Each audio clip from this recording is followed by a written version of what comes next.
On this week's episode of the I-501CU, the podcast for nonprofit board members, we're going to actually continue the discussion we started 2 weeks ago when it was, hey, congratulations, you're the board chair. Now what?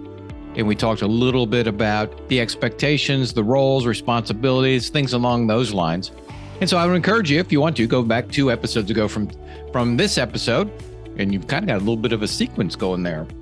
Today, what I want to talk about, 2 things: the keys to success of being a board chair and things to avoid when you are a board chair. And yes, these have been learned from the school of hard knocks, and I've probably done some of these. Hopefully more of the success ones than the avoid these ones. But nonetheless, I have learned by doing. Hey, I want to jump in real quick. Somebody asked me the other day, what does the Corley Company do? Well, we do 3 things for nonprofits. 1, we facilitate meetings. Yes, like board retreats where we discuss governance and strategy with all the members of the board. Number 2, advise CEOs and help them as they make decisions and implement actions to drive their mission. And then finally, we produce podcasts such as this one, but also for a number of nonprofits to help you get the word out, get your message out. So if you're interested in any of these services, please feel free to reach out to Michael at thecorleycompany.com. Now back to the podcast. So let's talk about the keys to success. You're the board chair. Congratulations. Absolutely critical. Number 1, establish relationships with the other board members. Build good trust. Build trust and good communication. You start that by reaching out to them, of course, through the normal channels, but encourage you to take them to lunch, go meet with them. This will pay off in spades over your tenure as board chair, which is typically a year or 2. But certainly you want to do that, reach out to the board members. You want to make sure you're an effective leader and facilitator. That at the meetings, you lead the meetings, but you also primarily facilitate those meetings. You know the old adage, the leader speaks last. And I would encourage you to do that. I encourage you as a facilitator to engage everybody in the meeting and have them participate and provide input. Yes, some people are shy and aren't going to speak on their own without being asked. So understand who those people are and ask them at the appropriate time to comment on a specific topic or issue. So that's number 2, be able to lead and facilitate those meetings. Number 3, stay informed about the organization's activities, the organization's financial health. You've got to really stay up to speed because you're going to have, as the board chair, more opportunities to interact, of course, with the CEO, the executive director, get updates on what's happening.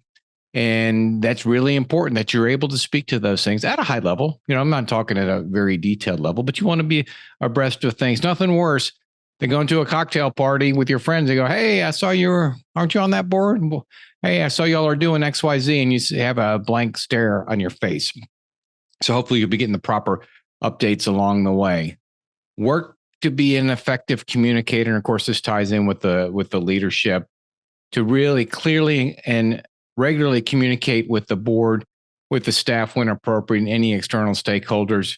After all, you are a spokesperson for the organization as the board chair, you and the CEO likely.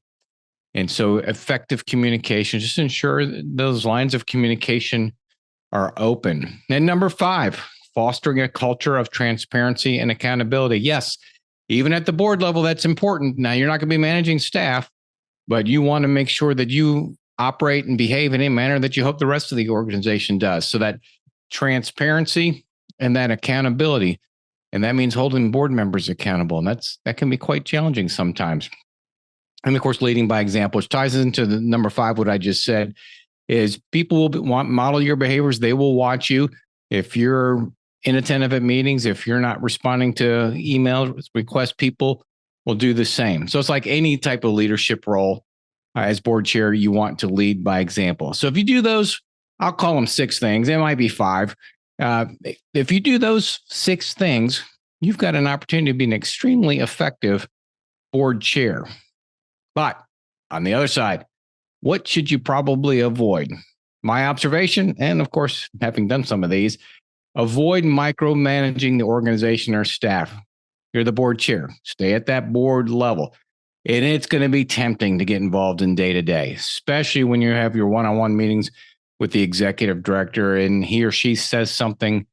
Certainly you can provide your advice, your counsel, but avoid micromanaging or trying to micromanage the organization. Number 2, failing to involve other board members in any decision-making.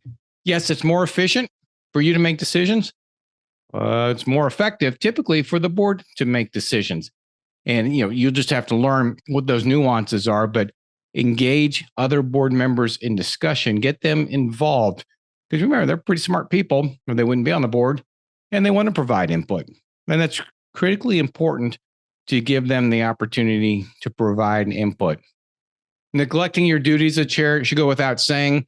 If you're not keeping up to speed on reading the board packet beforehand, if you're just showing up late, whatever the case may be, it goes back to that modeling that good behavior.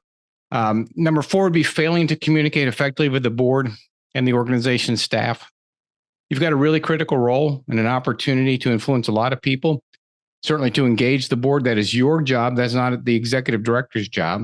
So as board chair, you want to make sure you're communicating effectively, because if that does not happen, well, then you don't have control. And I'm saying that in quotes, control of the board. Your job is to manage the board. So you want to make sure you've got effective lines of communication. Of course, ignoring conflicts of interest. Sometimes it's tempting for board members to ignore those conflicts of interest. A board chair's job is to ensure that is enforced and also to model that type of behavior. If you cross that line, others will cross the line, or they'll certainly think less of you for doing so. So you want to model the appropriate behavior. And of course, you want to adhere to the bylaws and relevant laws and regulations. That should go without saying, but I see a lot of times where people look at the bylaws as a nuisance, and we can work our way around that. Well, there's a right way and a wrong way to approach the bylaws and a bylaw change. You want to do it the right way. You want to set the model for trust, doing things the right way, because that will permeate the organization. So I encourage you to avoid those 6 things. If we focus at the top, the first 5 or 6 keys to success, you've got an opportunity to be a highly effective board chair, something that's extremely rewarding. You will be able to effectuate change and make an impact in your community.